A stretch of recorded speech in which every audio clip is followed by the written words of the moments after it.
ఒక్కసారి కొమ్మూరి గోల్డ్ కి కాల్ చేయండి. తాకట్లో ఉన్న మీ బంగారాన్ని విడిపించి మార్కెట్ ప్రైస్ కి వాళ్ళు కొనుక్కుని మిగతా డబ్బులు మీకు ఇచ్చేస్తారు. హాయ్, వెల్కమ్ టు మనం టీవీ. మనం టీవీ ఉన్నది మన కోసం. తుపాకులతో వనం బాట పట్టిన మావోయిస్టులు ఇప్పుడు ఒక్కసారిగా జనంలోకి తిరిగి వస్తున్నారు. అయితే కీలక నేతలంతా లొంగిపోతున్నప్పటికీ ఒకరి ఆచూకీ మాత్రం ఇప్పటికీ లభించట్లేదు. ఆయనే మావోయిస్టు అగ్రనేత గణపతి. ఇప్పుడు దేశవ్యాప్తంగా ఇతని గురించి పెద్ద ఎత్తున చర్చ నడుస్తుంది. ఎందుకీ ఆ మావోయిస్టు అగ్రనేత గణపతి ఎక్కడున్నారు? ఆయన ఆచూకీ దొరికిందా?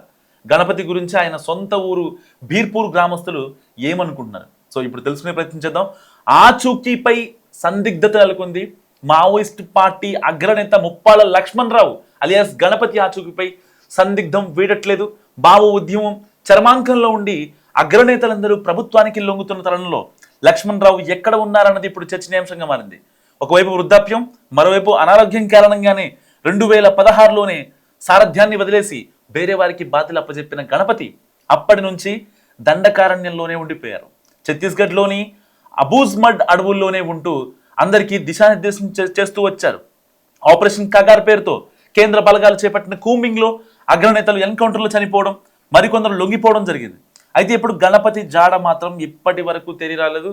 సో లొంగిపోయిన అగ్రనేతల్ని విచారించిన గణపతి ఆచూకీ మాధ్యం లభ్యం కావట్లేదు, ఎవ్వరికీ కూడా పని అవ్వట్లేదు. సో 2024 జూలైలో నెల రోజుల పాటు అబూజ్మడ్ అడవుల్లో పొలిట్ బ్యూరో కేంద్ర కమిటీ సమావేశాల్లో గణపతి పాల్గొన్నట్లు నిఘా వర్గాలకు పక్కా సమాచారం అందింది. కానీ తర్వాత అక్కడి నుంచి నేపాల్కి వెళ్ళి తలదాచుకున్నట్టు కూడా సమాచారం. అక్కడి నుండి ఫిలిప్పీన్కి వెళ్ళారా, లేదంటే దేశంలో మరెక్కడైనా ఉన్నారా అన్నది ఇప్పుడు విస్తృతంగా చర్చ జరుగుతుంది. సో 13 రాష్ట్రాల్లో పార్టీ నడిపించి ముప్పాళ్ళ లక్ష్మణ్ రావు అలియాస్ గణపతి సొంత గ్రామం జగిత్యాల జిల్లా బీర్పూర్ గ్రామం. ఇక్కడ నుంచి వెళ్ళి మావోయిస్టుల అగ్రనేతగా ఆయన ఎదిగారు. సో 13 రాష్ట్రాల్లో పార్టీని ఏకతాటిపై నడిపించిన గణపతిపై ఇప్పటికే వేలాదిగా కేసులు నమోదై ఉన్నాయి. ఆయన లొంగిపోతే కేసులు ఎత్తివేసేందుకు అన్ని రాష్ట్రాల పోలీసులు సుముఖంగా ఉన్నారు. ఈ నేపథ్యంలో గణపతి ఎలాంటి నిర్ణయం తీసుకుంటారు, లేకపోతే లొంగిపోతారా అన్న ఆసక్తి అందరిలోనూ ఏర్పడింది. సో మావోయిస్టు అగ్రనేతలు అందరూ కూడా లొంగిపోతుండడంతో గణపతి జాడ కోసం ఆయన గ్రామస్తులు ఎంతో ఆశగా ఎదురు చూస్తున్నారు. ఒకవేళ వస్తే ఇకనైనా చివరి చూపులు చూద్దామని. సో తమ గ్రామానికి చెందిన గణపతి పేరు వినడమే కానీ తాము ఇప్పటి వరకు ఎప్పుడు చూడలేదని పలువురు బీర్పూర్ గ్రామస్తులు కూడా చెప్తున్న పరిస్థితి. సో వయసు మీద పడిన నేపథ్యంలో ఇతర మావోయిస్టుల తరహాలనే గణపతి లొంగిపోవాలని కూడా వాళ్ళు కూడా కోరుకుంటున్నారు.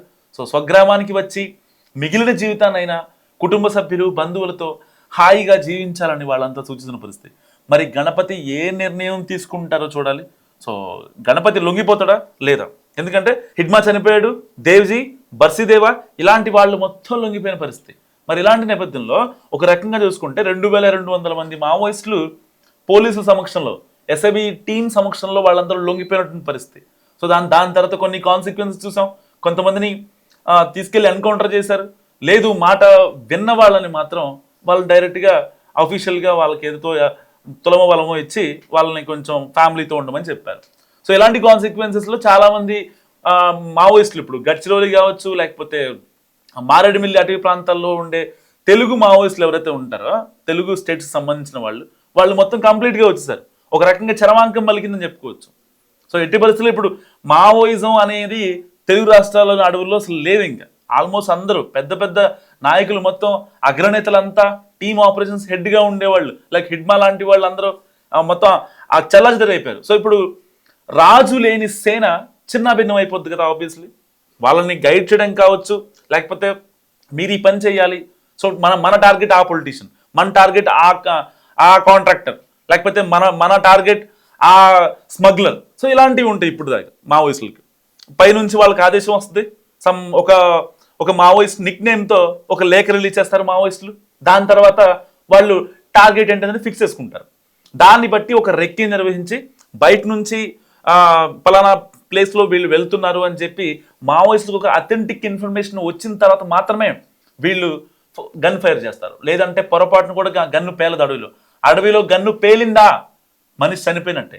అక్కడ మనిషి కాదు, ఒక క్రూర మృగం చనిపోయినట్టు. అది పొలిటీషియన్ అయినా, స్మగ్లర్ అయినా, లేకపోతే ఇంకెవరైనా సరే. సో సమాజాన్ని పట్టి పీడ్చే వాళ్ళు ఎవరైతే ఉంటారో, మనుషుల శ్రమని దొంగిలించే వాళ్ళు ఎవరైతే ఉంటారో, వాళ్ళ యొక్క శ్రమను డబ్బులుగా వాడుకొని లేకపోతే మహిళల్ని వేధిస్తున్న వాళ్ళు ఎవరైతే ఉంటారో ఇలాంటి వాళ్ళని మావోయిస్టులు చంపడానికి ఏమాత్రం వెనకాడరు. సో ఇప్పటిదాకా చంపింది వాళ్ళనే. కానీ మావోయిస్టుల సిద్ధాంతం ఎలా ఉంటుంది? Voice for voiceless. అంటే ఒక క్రైమ్ జరిగింది, లేదంటే ఒక స్కామ్ జరిగింది, దానికి ఇన్స్టెంట్గా మాత్రమే డెసిషన్ తీసుకోవాలి. కోర్టులు, కేసులు, వాళ్ళకి బెయిల్లు, ఇదంతా ప్రభుత్వం అని ఏదైతే ఉంటుందో, ప్రభుత్వ ధనం అంటే అది ప్రజాధనం. సో మనం ట్యాక్సులు కడితేనే ప్రభుత్వానికి కూడా డబ్బులు వస్తాయి. సో ఆ ప్రజాధనాన్ని ఎట్టి పరిస్థితుల్లో దుర్వినియోగం చేయకూడదు అన్నదే ఇక్కడ మావోయిస్టుల సిద్ధాంతం. కానీ కాలం మారుతుంది, ఆందోళనలు లేకపోతే ఈ యొక్క నిరసనలు తెలిపే విధానం మారుతుంది. ఇప్పుడు సోషల్ మీడియా ట్రెండ్ వచ్చింది. సో ఇలాంటి నేపథ్యంలో కూడా అడవిలో ఉండి మేము గర్జిస్తాం, లేకపోతే మాకు కేవలం ప్రజలే మాకు పరమావధి అంటే కుదరదని ఇప్పుడు కేంద్ర ప్రభుత్వం చెప్తుంది. దానికోసం ఆపరేషన్ కాగార్ తీసుకొచ్చింది. ఆపరేషన్ కాగార్ 1 అండ్ కాగార్ 2 చాలా మంది కీలక నేతలు హతమయ్యారు. ఇప్పటిదాకా తెలీదు, తెలుగు రాష్ట్రాల్లోని చాలా మంది మావోయిస్టు అగ్రనేతలే దాదాపుగా 40 ఏళ్ల నుంచి మావోయిస్టులందరినీ, దేశవ్యాప్తంగా ఉన్న మావోయిస్టులందరికీ వీళ్ళే బాసులు. సో వీళ్ళు చెప్పిందే శాసనం, వీళ్ళు చెప్పినట్టుగానే వాళ్ళు నడుచుకునేవారు. సో ఎవరిని చంపాలి ఏంటి అనే దానికి ఒక పెద్ద కసరత్తు, ఒక టీం, ఒక రెక్కి నిర్వహించిన తర్వాత మాత్రమే వాళ్ళు చేసిన అన్యాయాలు కావచ్చు, వాళ్ళు చేసిన అక్రమాలు కావచ్చు, వాళ్ళు చేసిన అరాచకాలు కావచ్చు, ఇవన్నీ క్రోడీకరించి మొత్తం డేటా మొత్తం తీసుకొని అప్పుడు మాత్రమే ఒక మనిషిపై కానీ ఒక పొలిటీషియన్ పైన కానీ టార్గెట్ పర్సన్ ఎవరైతే ఉంటారో వాళ్ళని వీళ్ళు టార్గెట్ చేసుకుని చంపేస్తారు. సో ఇప్పటిదాకా ఇలాంటి కాన్సిక్వెన్సెస్ మధ్య ఇకపై ఏ పొలిటీషియన్ లేకపోతే ఏ స్మగ్లర్ ఇలాంటి వాళ్ళు మావోయిస్టులు చంపారని చనిపోకూడదని చెప్పి ఆపరేషన్ కగార్ తీసుకొచ్చింది కేంద్ర ప్రభుత్వం. సో దానికి సంబంధించి చాలా స్ట్రిక్ట్గా ఇప్పటిదాకా అమలు చేస్తుంది. ఎట్టి పరిస్థితుల్లో లొంగిపోవాలి, లేదంటే ఎన్కౌంటర్ చేస్తామంటూ కూడా చాలా మంది మావోయిస్టులు చెప్పేటువంటి పరిస్థితి. సో ఏది ఏమైనా ఇప్పుడు ఇకపై మావోయిస్టులు అంటే ఈ జెన్జీ తరానికి నిజంగా ఏదన్నా పుస్తకాల్లో ఒక మావోయిస్టులు అగ్రనేతలు లైక్ కొంతమంది ఎవరైతే ఉన్నారో, హిడ్మా కావచ్చు, దేవ్జీ కావచ్చు, ఇప్పుడు మనం మాట్లాడుకునే గణపతి కావచ్చు, ఇలాంటి వాళ్ళ గురించి తెలియాలి అంటే పాఠ్యాంశాల్లో తప్ప ఎక్కడా చదవలేనటువంటి పరిస్థితి. సో అలా ఆపరేషన్ కగార్కి ఒక రకంగా సక్సెస్ అని చెప్పుకోవచ్చు. వాట్ ఎవర్ అంటే ఇక్కడ అందరూ మావోయిస్టులు చెడ్డవాళ్ళు, అందరు మావోయిస్టులు మంచివాళ్ళు అనడానికి లేదు. ఎందుకంటే ఆపరేషన్ హిడ్మా ఎన్కౌంటర్ తర్వాత చాలా మంది మావోయిస్టులకు భయం ఏర్పడింది. అరణ్యాల్లోనే ఉండాలా, జనావాసాల్లోకి రావాలా, లేకపోతే అసలు హిడ్మాని ఎవరు చంపించారు. తర్వాత ఆపరేషన్ వికల్ప్ పేరుతో ఒక మావోయిస్ట్ లేఖ రిలీజ్ చేసింది, హిడ్మా ఎన్కౌంటర్కి మావోయిస్టులకి సంబంధం లేదని. అప్పటిదాకా చాలా డౌట్స్ ఉండేవి, నిజంగా హిడ్మాని చంపింది. ఎందుకంటే Hidma is a operation head and అగ్రనేత, దాదాపుగా 20 ఏళ్ళ నుంచి మావోయిజానికి ఊపిరి పోసినటువంటి వ్యక్తి.